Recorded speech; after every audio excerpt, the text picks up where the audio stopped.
Welcome to my channel, The Good Book Tales. In today's video, we step into one of the most unforgettable and thought-provoking parables ever told by Jesus.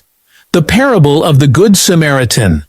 It is a story that has echoed through centuries, reaching across cultures, languages, and nations. At first glance, it might sound like a simple tale of kindness, but hidden within it are powerful lessons about compassion, humanity, and what it truly means to love our neighbor. Imagine yourself walking down a lonely road, the sun beating down, and silence stretching for miles. The dust rises with every step, and there is no one around to hear a cry for help. Suddenly, you see a man lying helpless by the roadside, bruised, beaten, and left for dead. What would you do in that moment? This story begins with a question that a teacher of the law once asked Jesus. What must I do to inherit eternal life? Instead of giving a direct answer, Jesus turned the question back, guiding the man to think deeper. And when the man asked, "Who is my neighbor?" Jesus responded not with theory, but with a parable. An unfolding story that would forever change the way people understood love and mercy. This is the heart of the Good Samaritan parable. The setting of the story is dramatic. A dangerous road leading from Jerusalem to Jericho, known for its steep descents and hidden places where robbers often attacked travelers. It was a road everyone feared to take alone. A road filled with risk and uncertainty.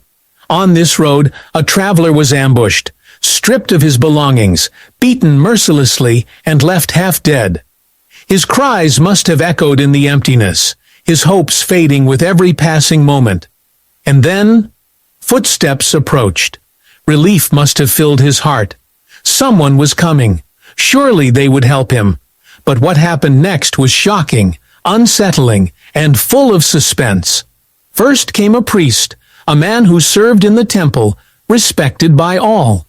He saw the wounded man, but instead of helping, he crossed to the other side of the road and kept walking. Moments later, a Levite appeared, another religious figure known for assisting in worship and holy duties. But he too passed by, pretending not to see. The silence grew heavier, and the man's fate seemed sealed. Was this how his life would end, abandoned on a lonely road with no one to show mercy? Then, out of nowhere, a Samaritan came traveling along the same path. To the listeners of Jesus' day, this was the most unexpected twist. Samaritans and Jews shared a history of tension, mistrust, and even hostility. They did not mix, they did not help one another, and they certainly did not share acts of kindness. So, when Jesus introduced a Samaritan into the story, the crowd must have gasped. What could this outsider possibly do? Would he ignore the wounded man like the others? Or something even worse? And here, the parable reaches its moment of suspense. The Samaritan stops. His eyes fall upon the broken man.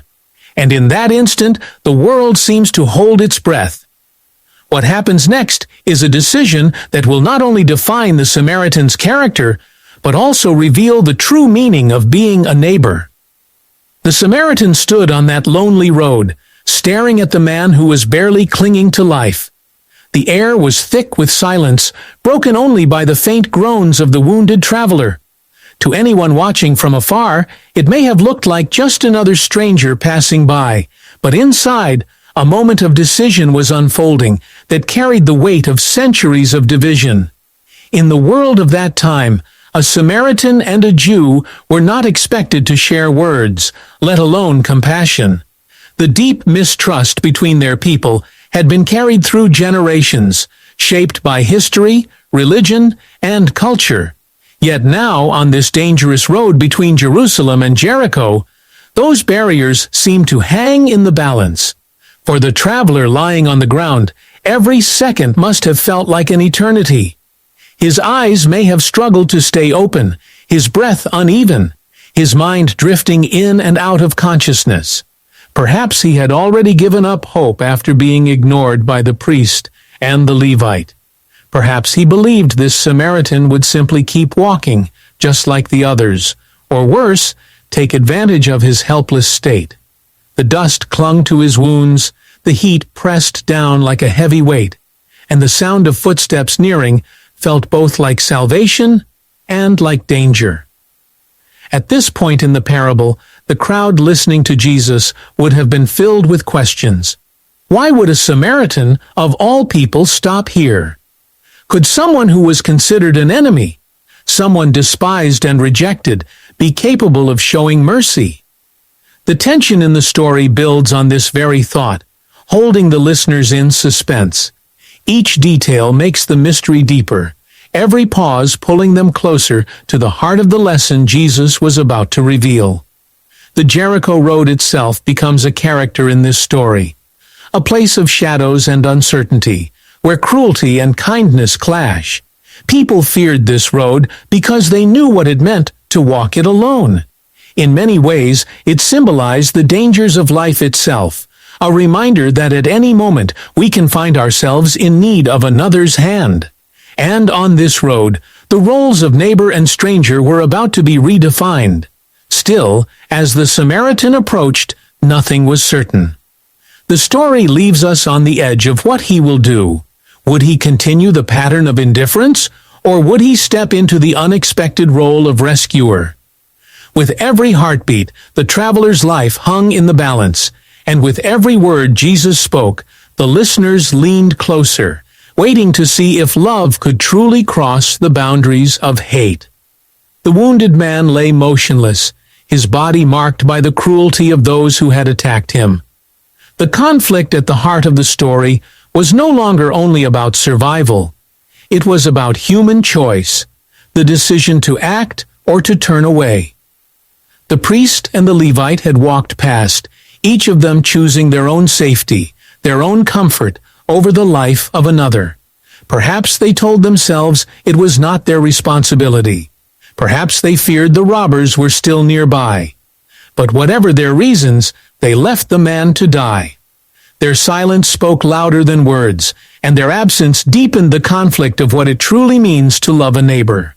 For the Samaritan, the conflict was not only external, but internal as well. To help a wounded Jew could bring shame from his own people. It could mean danger, risk, and the breaking of long-standing walls of hatred. Yet, as he stood over the dying man, the tension was unbearable. Should he ignore centuries of hostility and extend his hand? Or should he protect himself and keep walking?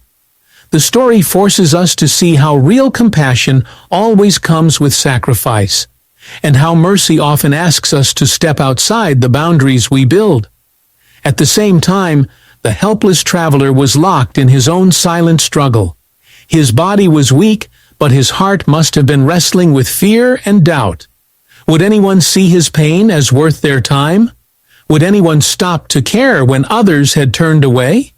His very life became a mirror of the conflict within every human heart, the struggle between indifference and kindness, between judgment and love. And as the Samaritan lingered, the unanswered question still hung heavy in the air. What choice would he make? The Samaritan's shadow fell over the wounded man, stretching across the dusty road like a silent question. Every sound in that moment seemed louder, the faint cry of the injured traveler, the rustle of the dry wind, the echo of distant footsteps fading away. The choice hung heavy in the air, and the story seemed to pause on the edge of revelation. To the listeners gathered around Jesus, the suspense was almost unbearable. They knew the history. They knew the bitterness that divided Jews and Samaritans. This was not supposed to be the one who stopped. And yet, he lingered. The man on the ground struggled to lift his head, his vision blurred by pain and exhaustion. In his heart, he must have wondered if this stranger would pass by like the others, or if worse, he might face cruelty from someone considered his enemy. Every heartbeat was a reminder of his weakness. Every breath, a fight to hold on. Time itself felt stretched thin, and the tension of not knowing pressed like a weight against his chest. For the Samaritan, each step closer deepened the conflict. He could still turn away, protect himself, and justify it with reasons that made sense in the world's eyes. The road was dangerous, the robbers might return, and helping this man could mean ridicule or rejection later. Yet something stronger pulled at him, something beyond fear and beyond history. It was as if the entire story of humanity, the struggle between hate and mercy, had narrowed down to this one choice. The crowd listening leaned forward, caught in the suspense of the moment. The priest had failed, the Levite had failed, and now the Samaritan stood on the edge of decision. The next breath, the next movement, would change everything. Just as the Samaritan inched closer, the road itself seemed to whisper danger. The Jericho road was never empty for long, and every traveler knew that the same robbers who attacked once could strike again. The wounded man's shallow breathing filled the silence, yet from the distance came faint echoes, footsteps, voices, maybe even laughter. Was it another traveler? Or were the attackers circling back, ready to finish what they had started? The tension climbed higher, and the Samaritan found himself caught between two fears, the risk of stopping and the guilt of walking away. The man on the ground stirred slightly, his hand twitching as if reaching for help, though his strength was nearly gone. His broken body told a story of brutality, but his faint movements spoke of a fragile hope that someone, anyone, might finally care. To abandon him now would mean leaving him not just to his wounds, but possibly into the hands of those who had already stripped him of everything. The Samaritan's heart pounded as he weighed his choices. Every second of hesitation could be the one that determined whether this stranger lived or died. But the tension did not rest only with the Samaritan and the injured traveler. The footsteps in the distance grew clearer. What if another priest was coming? What if another Levite walked the path, repeating the same cold indifference? Or what if, worse still, it was the band of thieves themselves?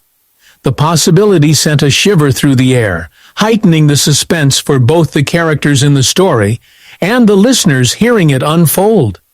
The moment carried more than the weight of a single man's suffering. It carried the weight of a decision that tested the very definition of being a neighbor. The listeners around Jesus must have felt the unease deepen. The parable was no longer just about kindness. It had become a drama of life, fear, prejudice, and risk.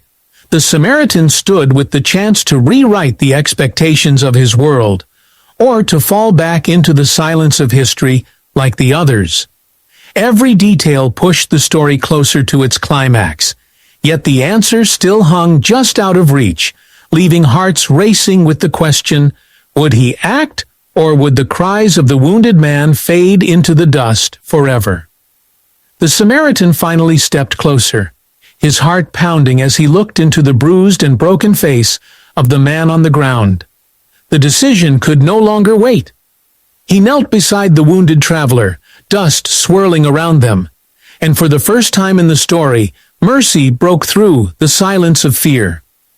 Gently, he reached for a flask of oil and wine he carried with him, pouring it over the wounds to cleanse and soothe the pain. Then he tore strips from his own cloth to bandage the man's injuries. The road that had been marked by indifference suddenly became a place of compassion. And in that single act, the walls between Jew and Samaritan began to crumble. But the climax carried more than kindness. The footsteps that had echoed earlier grew louder, and soon a shadow appeared at the bend of the road. The Samaritan's hands did not falter, though his heart raced. He lifted the man onto his donkey, determined to take him to safety before danger returned. Each moment felt stretched, each breath a reminder that robbers could strike again. Yet the Samaritan pressed forward, proving through action what the others had refused to show, that true love for a neighbor is measured not in words, but in sacrifice. As they moved, the unexpected twist revealed itself. The shadow on the road was not a band of thieves, nor another cold-hearted passerby, but a traveler who had been watching from afar. He had seen the priest ignore. He had seen the Levite walk away, And now he witnessed a Samaritan, someone despised, show mercy beyond expectation. This silent witness carried the story onward, for what he saw would be told again and again, spreading the lesson far beyond that dusty road. The Samaritan thought he was only saving one man, but in truth, his act would save countless others through the power of example. The conflict resolved in an intense moment of choice, yet the parable left its audience stirred with a final question. If a Samaritan could stop and show such compassion, what excuse could anyone else have for turning away? The story ended not with comfort, but with a challenge, leaving every listener face to face with their own heart, their own choices, and their own definition of what it means to be a true neighbor. The Samaritan continued down the road, leading his donkey slowly so the injured man wouldn't be jostled. They reached a small inn by nightfall, its warm lantern light flickering through the windows. The innkeeper stepped out, surprised to see a Samaritan carrying a wounded stranger. But the Samaritan didn't hesitate. He gently lowered the man from the donkey and asked for a place to rest. Without thinking of cost or reward, he paid for the man's stay and told the innkeeper he would return and cover any extra expenses. It wasn't just kindness, it was responsibility. It was love in action. That moment wrapped up what no title or law could explain. This wasn't about who looked religious or who had the right status. It wasn't about who passed by or who was expected to help. It was about someone who saw a need and didn't turn away. The Samaritan didn't know the man's name, his story, or even if he would survive, but he still chose to care. The lesson was simple, but powerful. Being a good neighbor means stepping into someone's pain, even when it costs you something. As the night settled in, the man on the bed opened his eyes. He didn't speak much, but he knew he was alive because someone had stopped when no one else would. That kind of mercy left a mark deeper than any wound. And though the Samaritan quietly left the next morning, his story didn't end there. The witness who saw everything told others, and those people told more. The parable became more than just a moment. It became a mirror. The people who heard Jesus tell this story were left to think, who am I in this story? Am I the one who walks past, or the one who stops? It wasn't just about helping someone hurt on the road. It was about breaking the silence, crossing the line, and choosing compassion over comfort. That was the real twist. The one who was supposed to be the outsider became the true example of love. And that's why this story still matters today. The road to Jericho might look different now, but people are still hurting, still waiting for someone to notice. The parable of the Good Samaritan reminds us that every act of kindness, big or small, can change a life. And sometimes it's the unexpected person who shows us what it truly means to be human. That is the story's quiet, unforgettable ending.